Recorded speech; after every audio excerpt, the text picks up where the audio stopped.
La honte à la une ce matin. La honte pour le football français après une nouvelle soirée d'incidents. Cette fois lors du choc OL-OM, arrêté à la quatrième minute de jeu après un jet de bouteille contre Dimitri Payet. Le match aurait pu s'arrêter là, aurait sans doute dû s'arrêter là. Hésitation et confusion ont ensuite ajouté au désastre. Retour sur une soirée de chaos avant d'en débattre tous ensemble. C'est le reportage de la rédaction. Il est signé ce matin, Sarah Griffon.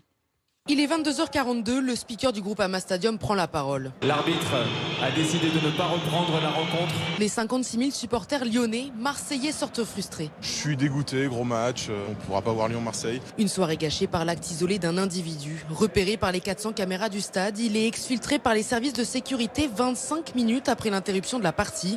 Une réactivité dont se félicite Jean-Michel Aulas, le président lyonnais. L'individu a été interpellé, c'est un individu seul qui est en garde à vue. Donc il n'y avait aucune chance de réitérer cet incident par la suite. C'est pour ça que je pense que la première décision a été de pouvoir reprendre le match. C'est alors que l'imbroglio débute, puisque plus d'une heure après le retour au vestiaire des joueurs, le speaker fait son apparition sur la pelouse. Le match va reprendre. Les joueurs de l'OL réapparaissent et débutent leur échauffement, contrairement aux Marseillais, excédés par cette annonce. Le défenseur phocéen Alvaro González passe ses nerfs sur une porte des couloirs du stade qu'il frappe violemment sous l'œil du président des Gaunes qui raconte. La réaction de Marseille a été extrêmement vigoureuse, pour pas dire autre chose. Visiblement, sans informer personne, l'arbitre a pensé qu'il fallait changer sa décision. Puisqu'en effet, les discussions entre les deux parties reprennent alors que le président marseillais Pablo Longoria soutient qu'il n'a jamais été question de reprendre le cours du match, que la décision de Rudy Buquet, arbitre de la rencontre, était claire. Il a pris la décision de sortir du terrain.